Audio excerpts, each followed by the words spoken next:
One thing I completely missed to say that I'm still active military, but yeah. I completely missed it. Well, whatever. It's okay.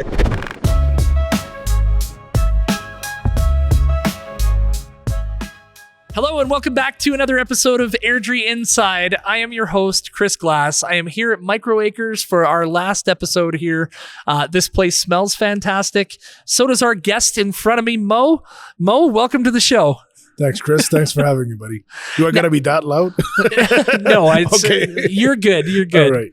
Your voice is good. I like to be loud, but right. that's just my style.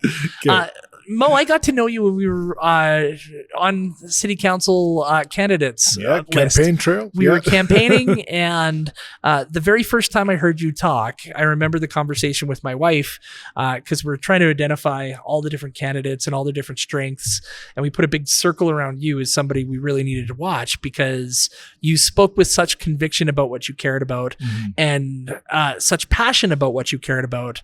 It was evident to me that was going to connect with a certain member of the electorate, and you had to be watched as somebody who was in danger of winning a seat. And then we became friends through this whole process. So I wanted to have you on the pod to tell a little bit about your story and a little bit about your background and a lot about the great organization that you're a part of and that you founded. So let's start by telling me who Mo is. Well, once again, Chris, thanks for having me. That's we met at the Airdrie Fest was when I approached you, and at that time I was running as well. But thanks for the kind words. So what who Mo is, what Mo is. I came to Canada about like 21 years ago, and came into Ontario, and came from Pakistan. And I was 16 at the time, and I was, or 16, 17, teenager. And I came by myself, right? I was here by myself. So it was, my parents had not moved to Canada at the time. And while we had immigration from before, they came and they stayed for like 10 months and went back. So I had immigration from there. So when I came back, it was really on my own. And I ended up in Windsor, Ontario, where I went to high school there and finished up high school, and then decided to go university route. Right, did not want to, but then my dad was visiting me, and my dad ended up saying the things. He's like, "Listen, you're not a good student, and don't do this." And I'm like, "Now I'm doing it." Right? Like that's what I needed to hear, but I'm like, "Now I'm doing it." Right, like no matter what. So I ended up in Michigan for bachelor's in criminal justice, and graduated there in 2010 and moved out to BC. Okay. And I was living in Abbotsford it's the long story is like I was very impulsive, very adventure seeking kind of guy. So I was driving from Ontario all the way to BC, and it was like finding a place to live. And that's kind of how I ended up in Windsor anyway, but kind of, stopping in different cities for a few days and seeing what suits me, right? Stopped in Edmonton, a whole bunch of buddies were there. And, but then I'm going to keep going, make it all the way to Vancouver. Too expensive. I'm turned back. So I'm coming back to come to Calgary. I stop at Abbotsford just to have lunch.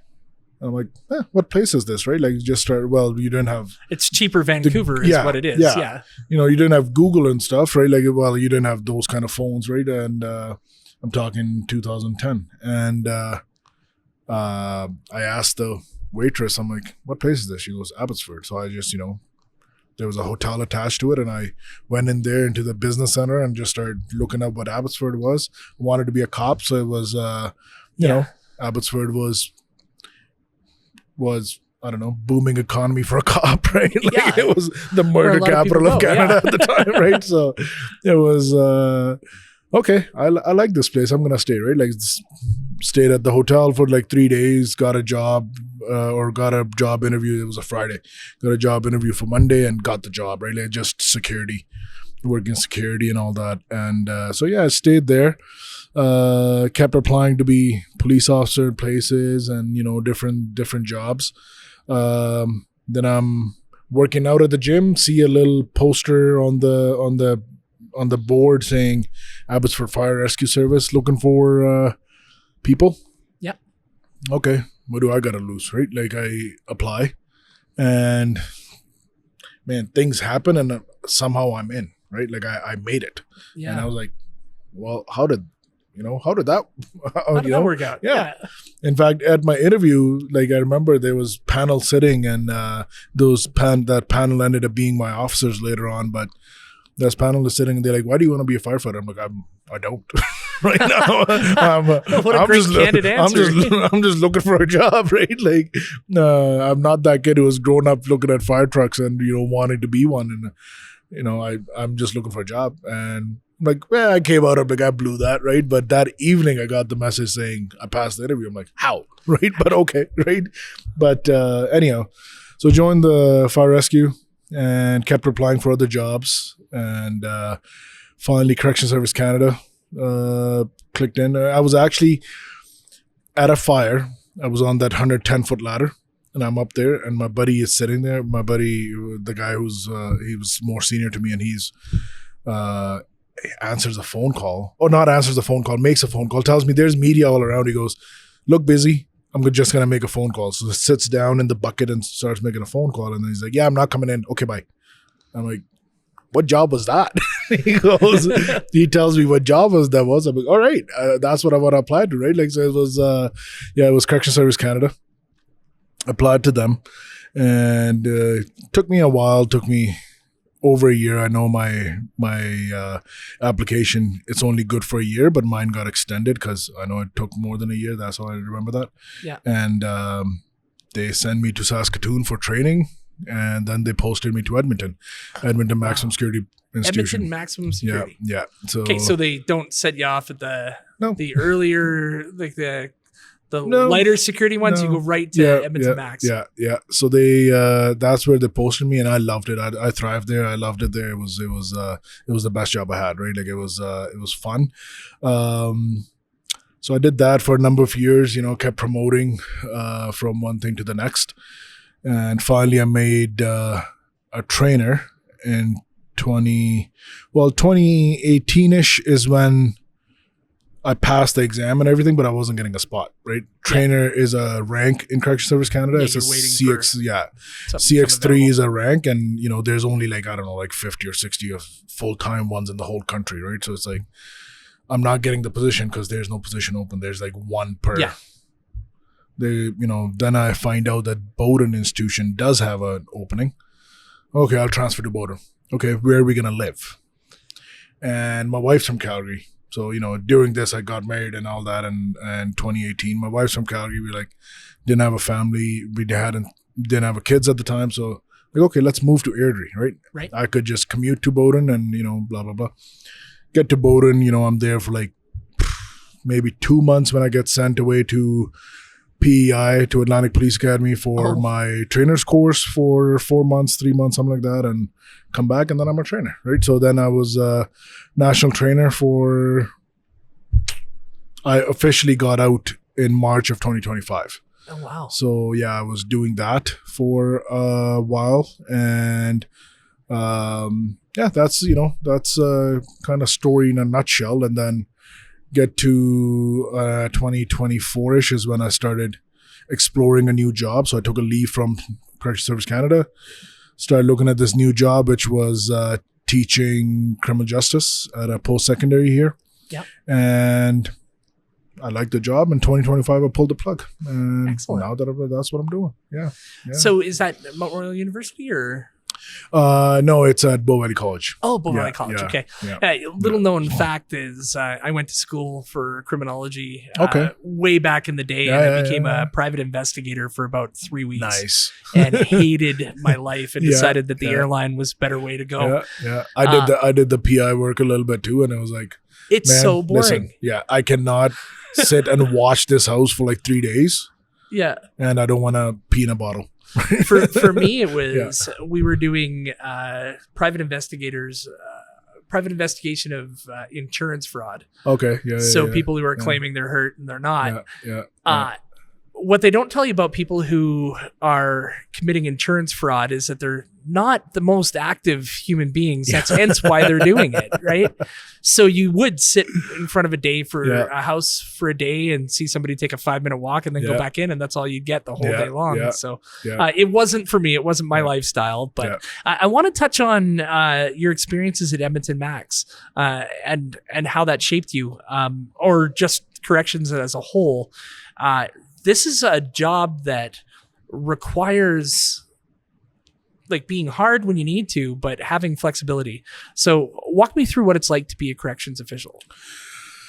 Like you said, right? Like you need to be hard when you need to be very, very okay with, especially working at Edmonton, right? Yeah. You need to be very, very okay with dealing with some of the worst that humanity has to offer, right? And have a very tough head, tough heart, and tough stomach, right? Like to see the things that you see at Edmonton, right? And I have nothing but respect for the guys who all work there. I said that I really loved it. I could, and I always say that, but I always follow it up with, I do pay my respects to those that place broke, right? Like that place broke a lot of people. Yeah. And, it was, so all my respect to them. But yes, it is a very unique place. It is a place that, general public doesn't know exists, right? And it's like, you could pretty much consider it the most violent piece of land in Canada, basically, right? Like it is very active, right? So you gotta be up on your training. You gotta be able to handle, blood, gore, sweat, body fluids, whatever, right? Everything that's thrown at you, Yeah, so you got to be okay with that. And when I say that, sometimes it's people are thinking body fluids, like, whatever we think about body fluid, right? Like, I know that I've had the inmate used to fill a cup with pus and throw that at us, right? Like it gets worse. Right? So wow. You gotta have, like I said, you gotta have a very tough stomach for it, right? And it's be ready to you're either born for it or you're not, right? It's simple as that. And people find that out very, very quickly. You cannot, at least at the max, right, at Edmonton, or any max, I would say, is you can't go there just to collect a paycheck. It's not gonna work out, right? It's not gonna work out. I'm not saying that's Bowden is a college campus, right? Like it is super chill. I was gonna say, without any context, that I've actually spent some time in Bowden, but that actually sounds really bad when you say it on a podcast. Back in my criminology days, we did a tour of it, and it surprised me how much it felt like a college dorm. Not that people weren't in jail, because there's no if, ands, or buts where you are, right? You could be in the Holiday Inn Express, and if somebody's controlling when you leave the room and everything you do, it's still a prison. But I was shocked with how campus-like it was. No, it was, and Edmonton is not like that, right? Like, no, Drumheller was not either. Drumheller is not either, right? Like Bowden is one of those prisons where inmates don't want to leave that place, right? Like you really want to keep that place, make sure you are best your best behavior, right? And but Edmonton was it's it's what you think of when you think of a prison, right? Like that's what Edmonton was. And most unique experience you'll ever have, that's for sure, right? And if you're good at what you do, that's the place to thrive, right?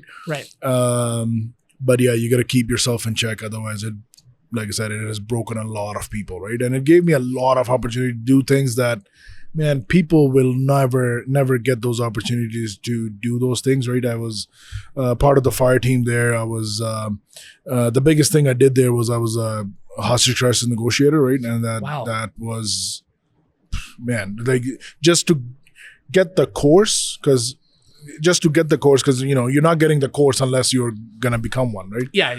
And it is the toughest course. Something you take online. It is considered the toughest course in a lot of law enforcement things, but in corrections and CSE especially, like anybody you ask, it is one of the toughest courses, or probably the toughest course to take. and then you take it, and then you're like, okay, now I actually got to go and do this, right? And that opportunity to actually get to practice it on people, right? Like actually in real life, in real situations, right? That was awesome. How many times were you an active negotiator? I don't know, 500. Wow. A lot. Yeah. Yeah. I was like 2, 3, maybe 4. Okay, no. Listen, I have done, I want to say, what's the max? I've done like 4 in a day, man. You know, like. So what's the secret? What if you had to? Don't give me all the details or that, but what's the secret of hostage negotiations? How do you build trust? Look, biggest thing, the day it came to me was, okay, this is, I don't want to say a game, but you know, like people, whenever something happens, whenever there's any conflict, you know, I take somebody hostage, or I'm just throwing a fit. My kid is throwing a fit, let's say, right? Like, I'm going to start there. My kid is, you have little kids, I have little kids. My kid is throwing a fit. It's not the fit that I need to address. I need to address why they're throwing a fit. Yeah. Right? Same goes in these kind of crises, right? Where it's like, yes, they're doing this, but why are they doing it, right? Yeah. And, you know, it's not a typical movie thing. We call them instrumental incidents and expressive incidents. 99.9% you're going to have expressive incident, right? The 0.1% is that instrumental where it's like, I want $1 million and that's all I want, and that's it. I want a chopper to the airport. It, right? That's it. And I know that's what I want, and you cannot stop me, right? Everything else, there's something else going on, right? Like and that goes into, you know, later on what I ended up doing, you know, other things like suicide intervention, stress management, all those things. What I ended up doing was, if a person is on a bridge, ready to jump, they've taken themselves hostage, right? Basically, they're saying, I have a problem, and I'm going to kill this hostage. That is me, right? And I'm going to, and it's like, yes, I need to get them off the bridge right at that moment, right? I need to get this hostage out, right? But if I don't address what their issue is, they're going to be back on that bridge tomorrow, right? If I don't address this person's issue, they're going to take another hostage tomorrow, right? Because they're not going anywhere, right? Like they're already in prison. They're not you know, there's no super prison. Yeah. So there's, you know, they're not like, somebody who's in for like 25 to life. What are you going to tell them? I'm going to add time to your thing. Yeah, go ahead, do it, right? But it's but the main thing, the biggest thing that got negotiated out, and I did negotiate most of mine out, right? Like without having to escalate, but most negotiating it out was getting to their issue. That root cause as to why are they doing what they're doing. Right. And that all comes from active listening. That all comes from actually listen to the person and don't listen to respond, listen to understand, right? Like people, we have become those people that we are always looking to respond. We're always in this clashing mode, and that's a human nature, don't get me wrong. Like where we, I don't want to back down. I don't want to be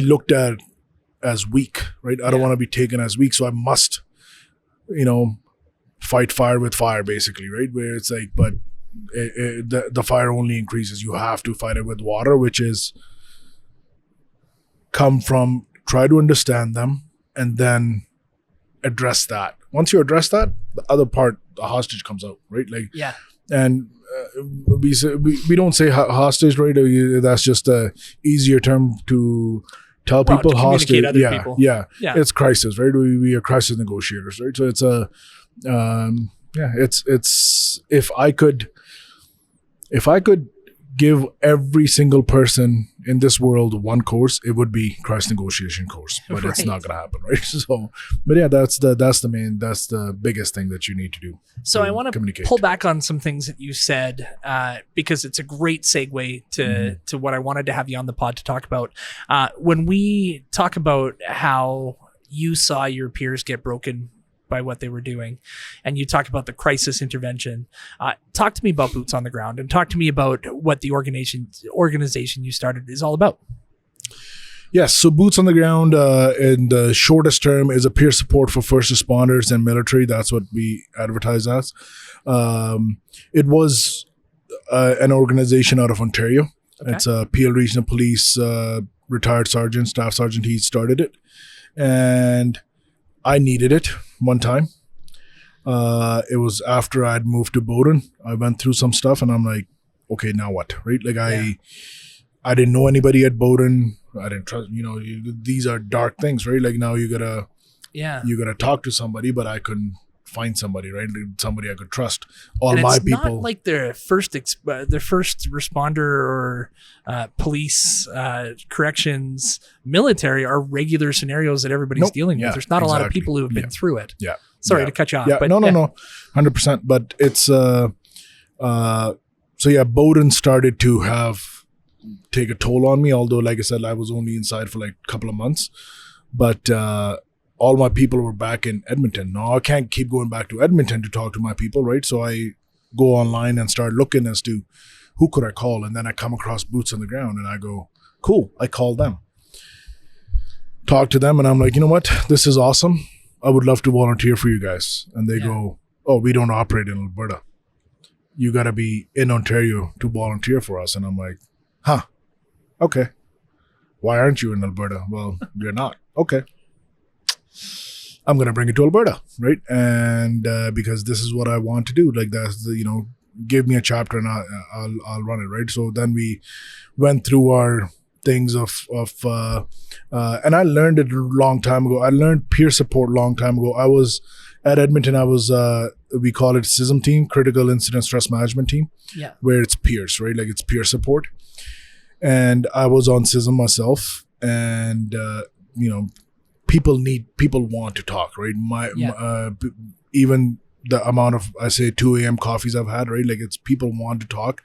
They just need somebody, one of their own, to talk to, right? Like they're not going to talk to, they're not going to talk to management. They're not going to talk to a doctor. Well, they are, right? Like for those reasons, but if they're just going through some sort of stress in their life, they're not going to talk to a doctor or a nurse or even their spouses, right? Like they want somebody who understands.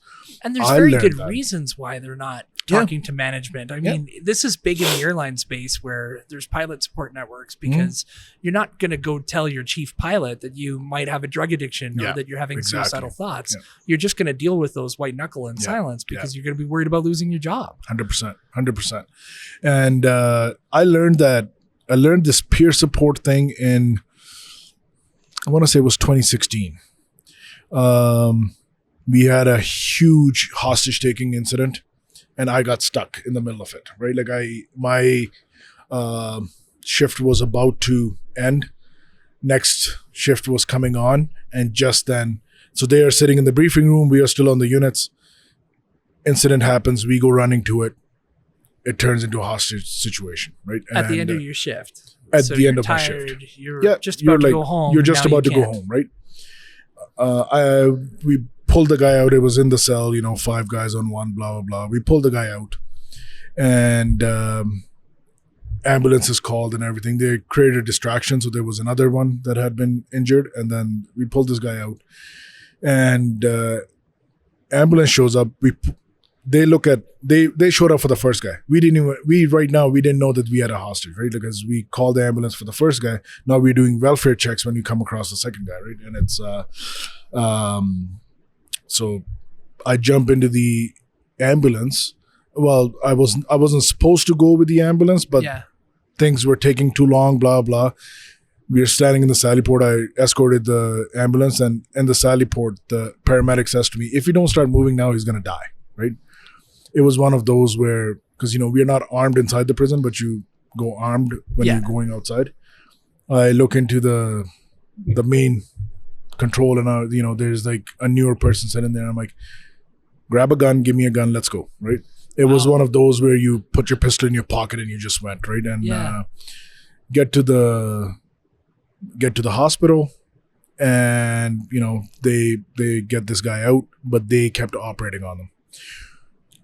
Our shift had already ended. The new shift was sitting in the briefing room, so they came to help us, right? They got engaged because we got the guy out and we started moving, but the 5 guys in the cell still needed to be dealt with. Yeah. And they're dealing with that, so I don't get a relief.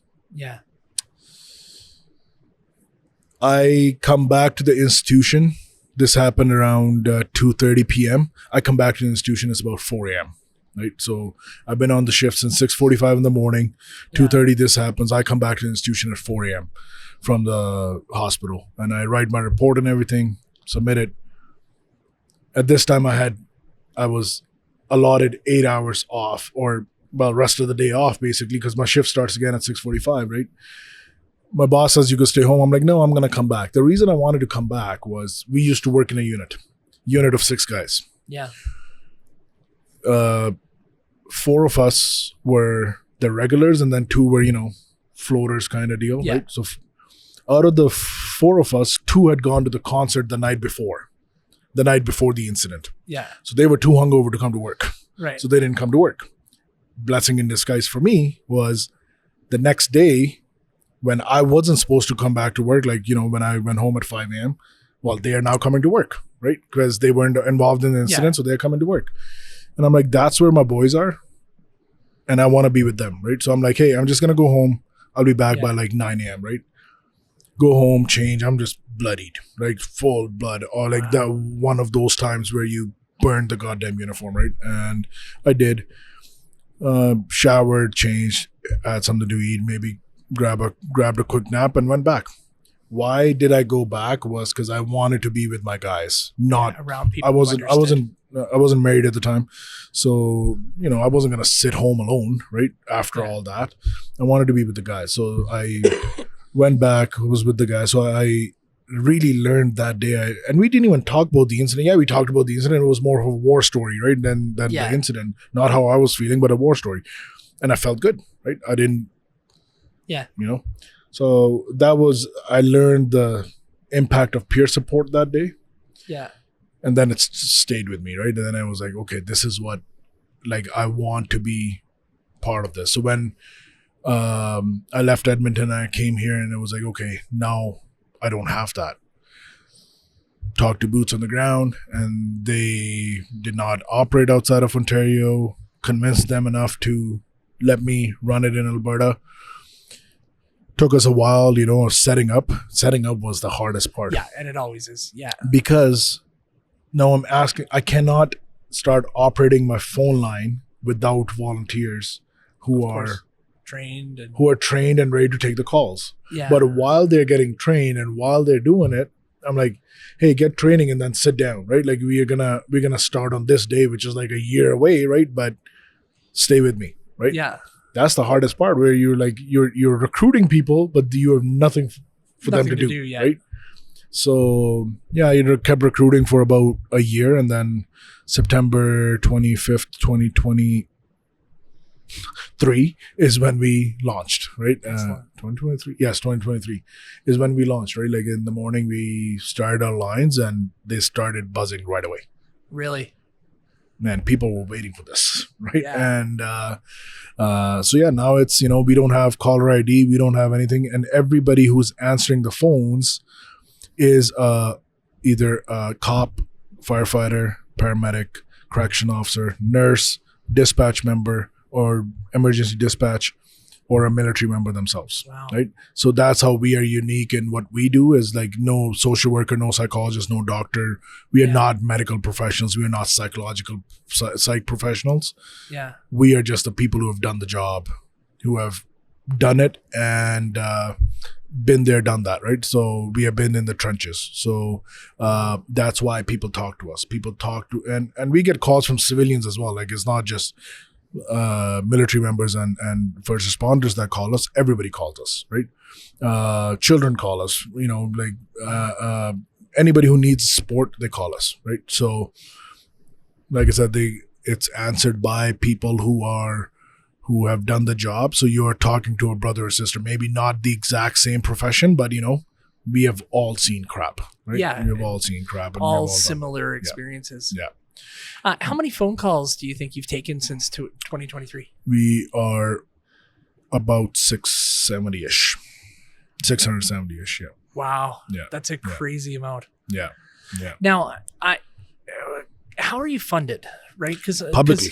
I know, but who are your average donors? Where are we getting money from? I know you were successful with 100 Men Who Give a Damn just a little while ago, but how can people help? Well, people donate, really, right? Like people, we try to stay away from any grants or anything like that come with conditions, right? Because we can't have conditions, right? We are anonymous, we are confidential, we are not going to break that ever, right? So it's it's people who donate, and then like organizations like 180 Men who are, who do great work, and there are a few other organizations that give us those big checks, right? Otherwise, there are people donating $5, $10 every day, right? Like it's one of those where that's what keeps us afloat. That's what pays for our training. Our one volunteer takes about $1,000 to train them. Okay.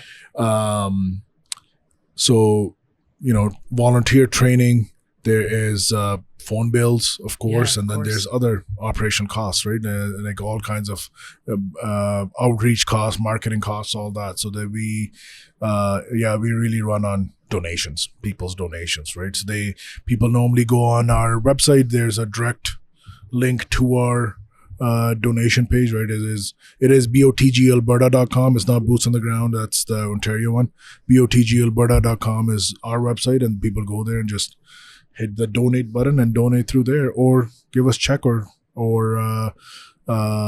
send a check or give us cash, right? And our address is right away. Yeah, our address is right here in Airdrie, so it just comes to our PO box. And probably the most important question I can ask tonight in all 4 of the interviews I've done is, if I'm struggling in one of the first responder roles, or just struggling at all, and I need to reach out, how can I do that? What's the number to call? What's the website to go to? You call 1-866-724-2684. 1-866-724-BOTG is what you call. And you go on the website, botgalberta.com. If you don't want to talk to anybody, you could email advocacy@botgalberta.com, and somebody will connect with you. You could also ask for a call back. You could also ask us to come meet you for a coffee, right? And we would. And all of this is free of charge. We could go to, organization services agencies, and we don't charge a penny. And a lot of times people ask us, okay, then what's the catch? There isn't one. There's literally not a single one. We come in, we do our thing, we do it out of our own pocket. Well, not out of our own pockets, but on BOTG's dime, on the people. That's what people donate for. We show up, we do the thing, and we leave, right? And that's all there is to it. We are trying to start new programs. Our next big thing is going to be where we are going to start. We want to pay for people who have run out of benefits, or people who don't qualify anymore, retirement, whatever it is. We want to pay for their psychological or professional visits, right? Up to 5, maybe 8 in some circumstances, right? We want to pay for that, and at a regular rate, and not we don't have any people on our. Well, we have a list that is vetted, right? Yeah. People apply to be on our resource page. We do a full vetting process with them, and then we put their name on our thing. But if you call us and you go, hey, I can't pay for the psychologist, we go, done. Here's your code, 21067, whatever. Write it down. Bring it to your psychologist. And we'll take care of it. Do your session. Normal rate. Your psychologist, whoever you choose, right? Their normal rate, no discount, no nothing.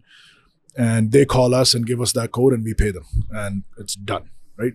And that is our next thing. And a thing after that is going to be where we start paying for service dogs. So that's on the horizon. Yeah. Now, Mo, I started this podcast because I wanted to tell stories about people who are doing great things in Airdrie and helping, and you are the epitome of that. I am so honored that I got to know you during this whole journey, and I'm really proud to call you a friend, and I thank you so much for coming on the show. Thanks, today. Chris. Thanks for having me, and it's been a pleasure, and getting to know you as well. And it's been, I know we keep crossing paths online and probably at the council too with the commission and with the police commission and everything. But it's great. Thanks for having me here. It's an honor. Excellent. And thank you for joining us here on Airdrie Inside. We're going to be back with more great stories shortly. Thank you.